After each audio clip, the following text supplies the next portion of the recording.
Since the Passover of the Jews was near, Jesus went up to Jerusalem.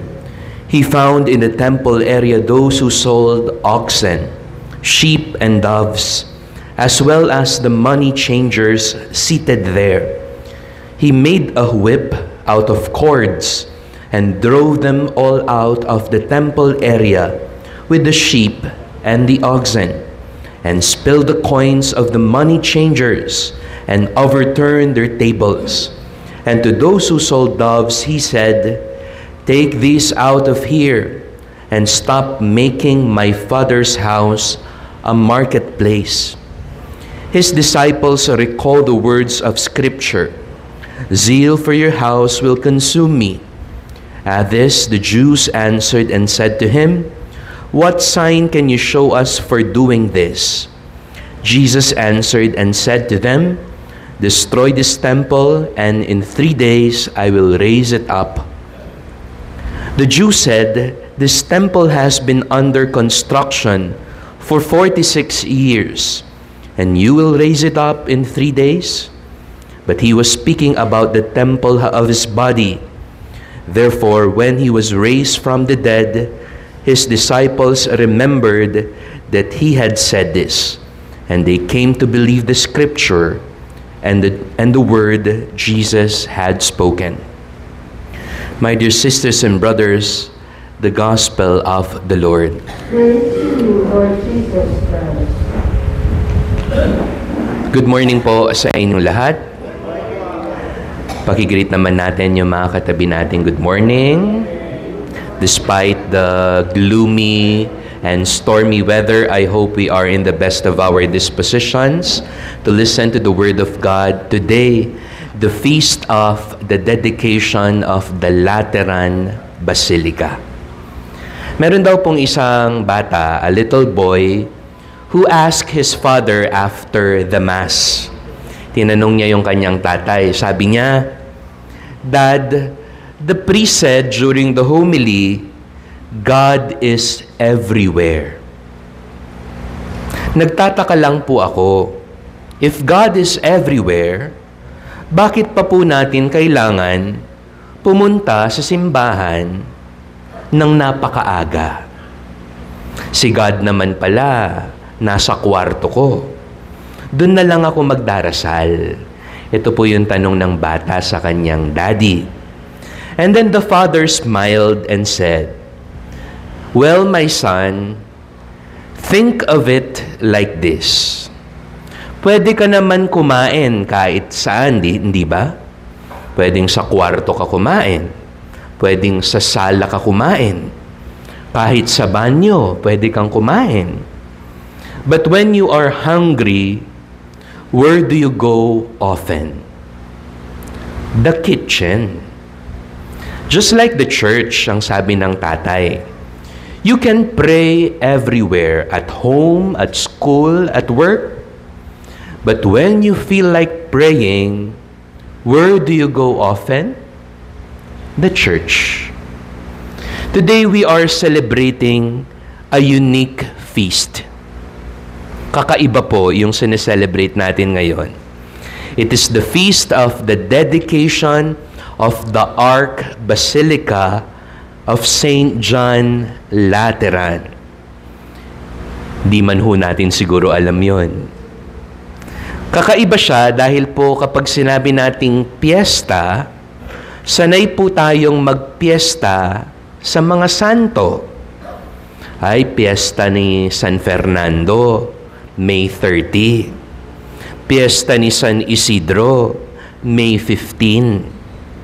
O kaya, except sa mga saints, aside from them, pista ng Birhen Maria, ay piyesta ng Birhen Dolorosa, September 15. Piyesta ng Apong Lourdes, February 11. O kaya piyesta ng Panginoong Hesukristo, piyesta ng Santo Niño, 3rd Sunday of January. Piyesta ng Nazareno, January 9. We are used to this kind of feasts and celebration. But today, sabi ko nga ho, kakaiba. Why? Because this feast is dedicated to a church, a basilica. In short, a building. Sa mga nagpipilgrimage po sa Rome, siguro nakapunta na kayo dito, sa Lateran Basilica. If Apong Dong's church is the Metropolitan Cathedral in San Fernando downtown, since he is the Archbishop of San Fernando, Pope Leo XIV's own cathedral is this church, the Archbasilica of John Lateran. Pero yung mahalagang tanong ito, why do we have a feast dedicated to a church or to a building? Actually po, we are giving attention not just to the structure, but we are honoring the building because of what it represents. Amen? And what does this building represent? The sacredness of the church. Na ang simbahan ay isang banal na lugar.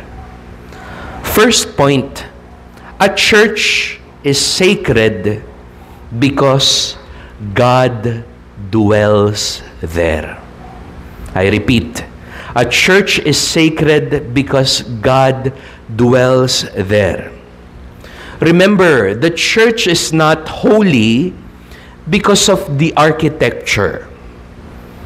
It is not just holy because of the images, yung mga malasanto. It is not holy because the priest lives in the church. But the church is holy because God dwells there. Di po ba nung nasa templo si Jesus, tinawag niya yung templo, my Father's house. Therefore, the church is sacred because God dwells here. Hindi ko po naaalala kung natatandaan kung kayo rin naaalala ninyo, before the pandemic, because of hygiene purposes, nawala na lang huto, pagpasok mo sa simbahan, hindi ba, sasawsaw mo yung kamay mo dun sa holy water font and make the sign of the cross. O kaya when you pass by the church, you make a solemn bow. O kaya when you wait for the Mass, instead of chatting or nagmamarites ka, you keep the atmosphere silent. Why? Because you believe that the church is a sacred place. The church is not a mall. The church is not a function room. The church is not a marketplace. The church is the Father's house. Amen? Isipin ho ninyo, sa simbahan ka nagdarasal. Sa simbahan ipinagdiriwang ang misa. Sa simbahan ka nabinyag. Dito ka nakumpilan. Dito ka ikinasal. At pagdating sa huling hantong ng buhay mo, dito ka pa rin ipagdarasal. Parish churches and bigger chapels have what we call the tabernacle. Alam po yan ng mga EMDC natin. May ilaw po yon na hindi namamatay dahil sa ostya na nasa loob ng tabernakulo. It means Jesus is present in the church. So, a church is sacred because God dwells there. Amen? Second point, a church is sacred because of the people who strive for holiness. Nagiging banal ho ang isang simbahan dahil rin sa mga pumupunta rito na sinusubukang maging banal. Kayo ho yun. Ako ho yun. Tayo po yun. The church will only matter, may silbi ang simbahan, if there are still people willing to pray, willing to renew their lives, willing to change, willing to be holy. Amen? Ewan ko po kung nakapunta na kayo sa Europe, pero doon makikita mo napakagaganda ng simbahan. But when you go inside, only few pray. The rest, 80 to 90%, are tourists. They are spectators. Nagpipicture na lang ho. Bumibili na lang ho ng pasalubong. Nagiging banal ho ang isang simbahan dahil sa atin.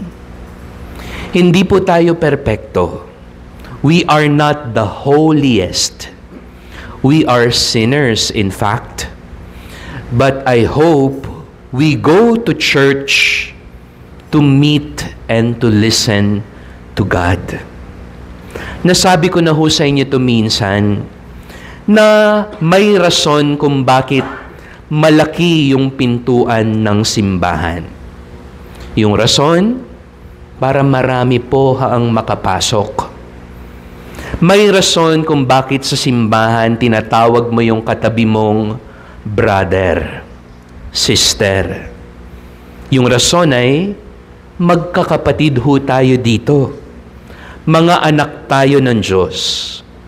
That's why when we are gathered in prayer in the church, that is a powerful image. Hindi po ba sabi ng passage sa Matthew, when 2 or 3 are gathered in my name, I am in the midst of them. Kapag kahit isa o dalawa ay nagpulong dahil sa pangalan ko, naroroon ako. We are gathered today in this prayer hall. God is here.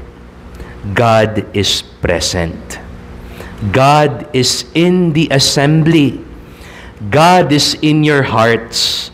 Sabi nga ho ng second reading, we are the temples of the Holy Spirit.